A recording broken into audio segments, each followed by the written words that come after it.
स्वर्गीय श्रीमान भाऊसाहेब गांधी यांच्या जन्मशताब्दी वर्षाचे औचित्य साधून WIT जैन टेम्पल येथे बालक आणि युवकांच्या सर्वांगीण व्यक्तिमत्व विकासासाठी आयोजित श्री जीन संस्कार शिबिर तसेच मौजे बंधन व्रत स्वीकार सोहळा अत्यंत भक्तिभाव, शिस्त आणि उत्साहपूर्ण वातावरणात झाला.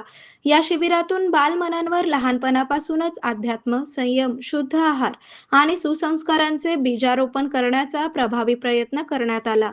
परमपूज्य 108 श्री धवल सागरजी महाराज आणि विशाल सागरजी महाराज यांनी आपल्या प्रवचनात भारतीय संस्कृतीतील संस्कार परंपरेचे महत्त्व अधोरेखित केले. भारत हा संस्कार, सभ्यता आणि मूल्यांचा देश आहे. बालकांवर योग्य संस्कार झाले तर ते जीवनात भरकटत नाहीत, असे त्यांनी नमूद केले. गुरु आणि मुनी यांच्या मार्गदर्शनाखाली जीवन मूल्ये आत्मसात करणे आवश्यक असल्याचे त्यांनी सांगितले. या कार्यक्रमात सोलापूरचे पालकमंत्री जयकुमार गोरे, भाजप शहराध्यक्षा नगरसेविका रोहिणी तडवळकर, माजी आमदार दिलीप माने, महापौर विनायक कोंडाल, नरेंद्र काळे, रंजिता चाकोते, इंद्रजित पवार, साधना संघवे आदी मान्यवर उपस्थित होते.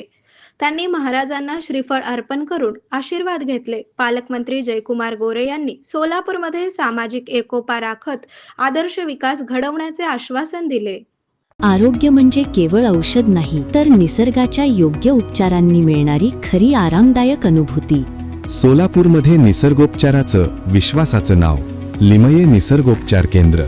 इथे उपलब्ध आहेत विना औषध उपचार पद्धती, ॲक्युप्रेशर, ॲक्युपंक्चर, कपिंग आणि मसाज थेरपी. सर्व प्रकारच्या आजारांवर निसर्गाच्या माध्यमातून